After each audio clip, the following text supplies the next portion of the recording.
Je m'appelle Michel et j'ai 35 ans. Il y a 7 ans, j'ai demandé mon ami en mariage. Tout a commencé au lycée, on était ensemble dans un même groupe. Nous avions l'habitude de nous retrouver chaque week-end. Après le bac, nous sommes tous allés dans une même université. Après l'université, chacun de nous faisait sa vie à sa manière. Les autres amis du groupe se sont mariés, mais nous n'avons pas perdu notre habitude de nous voir chaque week-end. Tout le monde dans le groupe était en couple, sauf Eric et moi.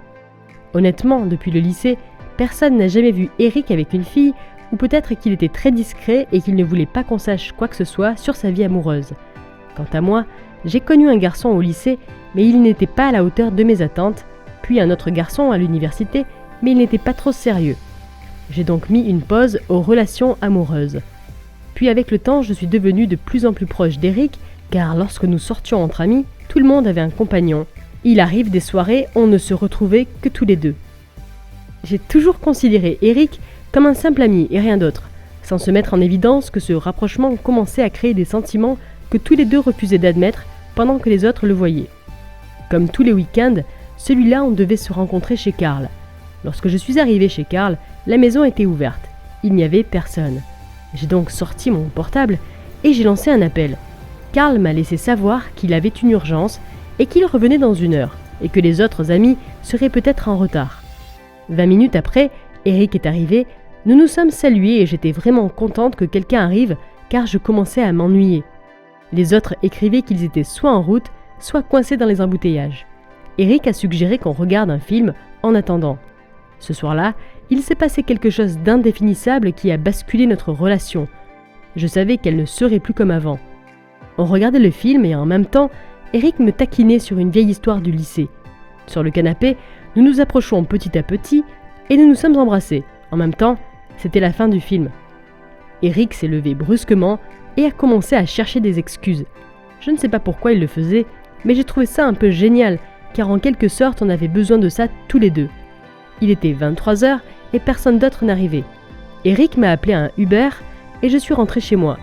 Toute la nuit, je n'arrêtais de penser à la scène qui s'est passée la soirée. Je n'arrêtais pas de me poser des questions sur Eric. Était-ce un simple baiser ou il y avait autre chose ? Mais s'il y avait autre chose, quand est-ce que cela a commencé ? Le lendemain matin, j'ai reçu un SMS de la part d'Eric. Il voulait savoir si j'ai bien dormi et si j'ai bien commencé ma journée. J'étais tellement en retard au travail que je n'ai pas eu le temps de lui répondre. Plus tard, au après-midi, lorsque j'ai pris mon portable, j'ai vu son nouveau message à midi me proposant d'aller dîner ensemble et parler de ce qui s'est passé hier soir. Parce que j'ai vu son message en retard, je me suis donc dit de l'appeler le soir pour parler un peu. Mais à la grande surprise, en sortant du bureau, à ma grande surprise, c'est lui qui m'a appelé me demandant pourquoi je ne réponds pas à ses messages. Est-ce par rapport à ce qui s'est passé hier soir ou est-ce que parce que j'étais occupée toute la journée ? Je lui ai sorti de fausses excuses et nous avions continué avec une conversation habituelle. J'aurais tellement voulu avoir ces messages chaque matin ou chaque soir avant de dormir, mais Eric n'a plus fait signe depuis la dernière fois. Le comble, c'est que pendant nos rencontres les week-ends, il ne m'approche ni ne me parle, ou il ne venait pas tout simplement. Ensuite, j'ai compris une chose. Eric a toujours été timide depuis tout petit. Le français parlé, ce n'est pas vraiment son truc. Je ne savais plus quoi penser. Pas facile d'analyser les choses quand on a en face de soi quelqu'un de très réservé. C'est en discutant avec Mia que j'ai ouvert les yeux. Mia, tu ne te rends pas compte qu'il ne te regarde autrement que comme une amie, et cela depuis des mois, ou peut-être depuis le lycée. Tu ne t'aperçois qu'il est tombé amoureux de toi depuis tout ce temps ? Moi, mais c'est un ami, je ne suis pas amoureuse de lui. Oui, je me suis rapprochée de lui ces derniers temps. C'est vrai qu'il y a une complicité au-delà de l'amitié, mais je me demande si ça ne marche pas entre nous, il risque de souffrir et notre amitié aussi. Et c'est ça que je ne veux pas. Mia, arrête de réfléchir et de chercher des excuses. Tout le monde a remarqué votre rapprochement. Vous vous entendez super bien, vous avez de nombreux points communs, alors vas-y, prends le risque. Je me suis rendu compte qu'elle n'avait pas tort, vu chaque matin que j'attendais ses messages, à chaque fois que je voulais le revoir et refaire ce baiser, puis je me suis décidée de me lancer. Le lendemain, j'ai invité Eric au cinéma. Je connaissais très bien ses préférences de films, donc je lui ai proposé un film de 23h, un film d'horreur. Sur le chemin de retour, je commençais à lui parler de moi, de mes défauts, de mes qualités, de ce que j'aime le plus chez un homme et ce que je déteste, mes habitudes, et ce fut la plus belle soirée de toute ma vie. À chaque rencontre, entre regards partagés, frôlements des mains, des petits sourires, j'ai commencé à voir clair, même s'il était toujours timide, et ne voulait toujours pas exprimer ses sentiments.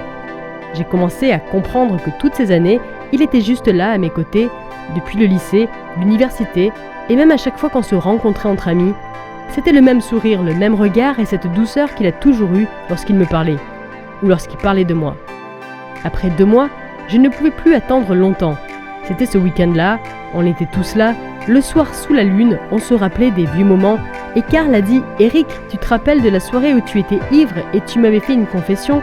Eric a répondu « De quoi parles-tu » Karl a repris la parole et dit « Tu es sûr que tu voudrais que je dise ça devant tout le monde ?» Eric ne comprenait pas ce que voulait dire Karl. Nous avons tous commencé à crier « Dis-le !»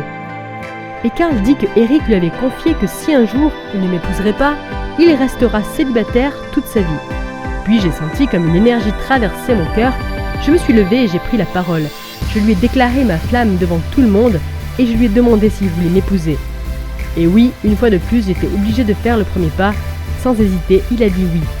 C'est à cet instant que Eric est passé de mon ami à mon fiancé. Je suis devenue sa femme depuis 7 ans maintenant.